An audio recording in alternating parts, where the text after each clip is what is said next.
Hi, everybody. This is Warren Herman. And so today, what we're going to talk about is a way of understanding human thought that I think is critical to being able to understand where different ideologies fit together and how to reform ideologies. What I want to speak about briefly to introduce this subject is an idea of the martial artist Ed Parker. And Ed Parker put together an idea that he called the universal pattern. And it's kind of like a geometric design that explains all the different kinds of movements that a person can engage in. And so he kind of arranged some of the movements in his style of martial arts to fit this pattern, because it's like, okay, something that can go forward and backward and side to side and all these different things. So he made this diagram that expresses that. And an essential thing that I hope to convey is the idea that I believe that there's a similar pattern in the way that people can respond to challenges in their life. And this is very important to realize, because this means that there are certain ways that a person can, deal with the challenges of life.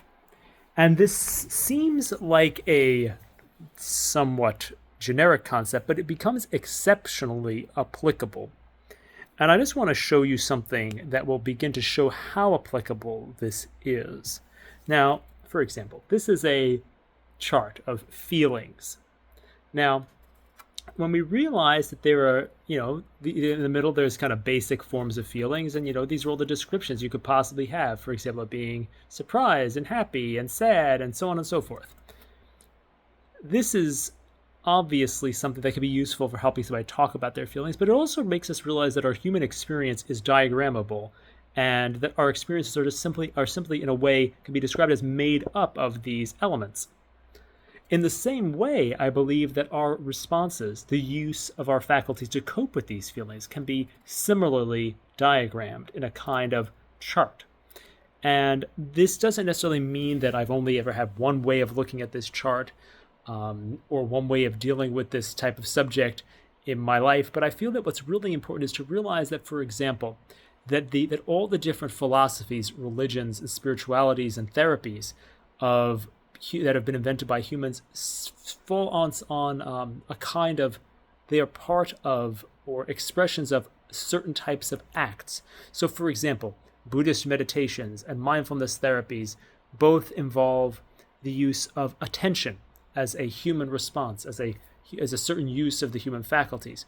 Or the Stoic philosophies or cognitive therapy both involve a certain kind of use of the intellect in order to cope. So we can see that there are certain ways that we can kind of map certain approaches onto similar territories.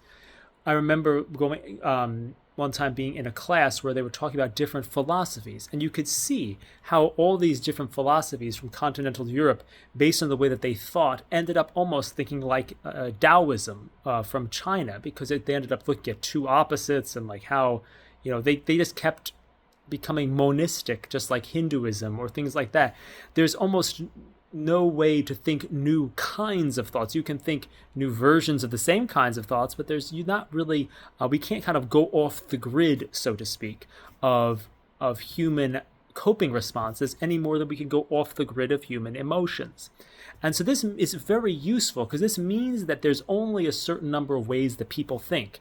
And we can understand these things as kind of, the Buddhist and mindfulness therapies involve attention. The Stoic and cognitive therapies involve the intellect. People can obviously use their imagination. Things like the behavioral therapies use the will. The 12-step movement and modern Judaism and Islam all kind of have this kind of heart emphasis. And things like, the faith-based therapies, Catholicism, and more stuff like that can kind of deal with the inmost spirit.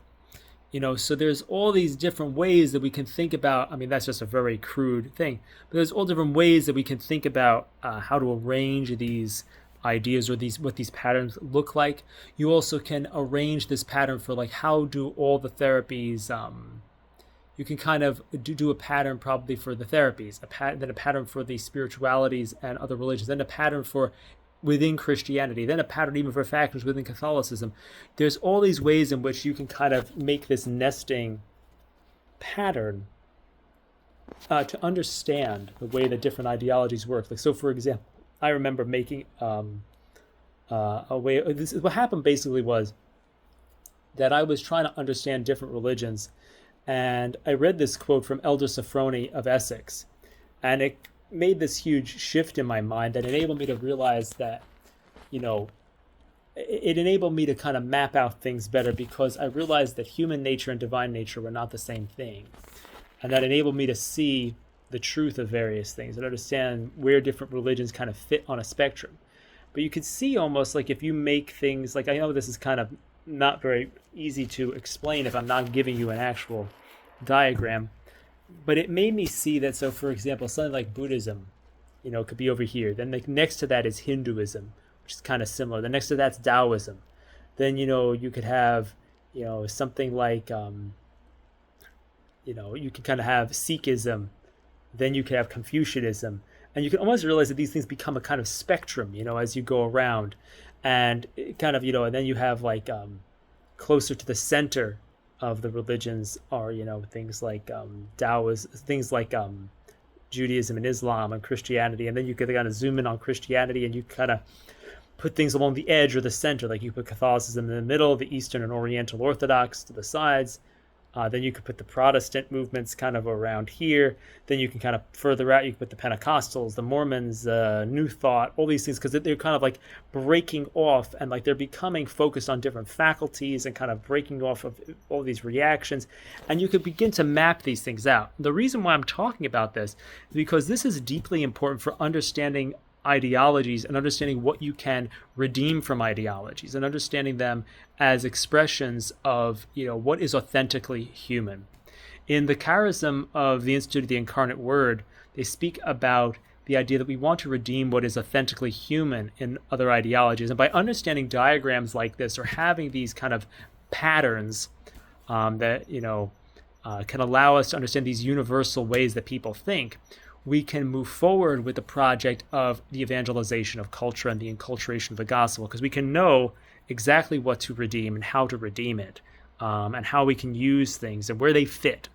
So obviously there's lots of different frameworks we can use for kind of trying to understand, lots of different patterns we might posit as ways of trying to arrange the faculties, arrange the ideologies. But the idea that I really want to convey in this video is that there is such a pattern, that there is such a spectrum. Like, we can make different patterns, but there is a pattern, in some way, because there is a real structure to human nature, and there is a real structure to divine nature, and we really can see the ways that these things interact, and ways that we really have only a certain number of options, and even that there's no new thing under the sun in terms of ideologies, that there only can go on a certain map of human responses. And so this is what I really want to share because of its importance to the evangelization of culture and the enculturation of the gospel, that universal pattern that for our emotions, the universal pattern for our responses, the universal pattern for denominations, for religions, for therapies, and trying to understand that those things can be arranged, that we can find a logic to the arrangement of these things,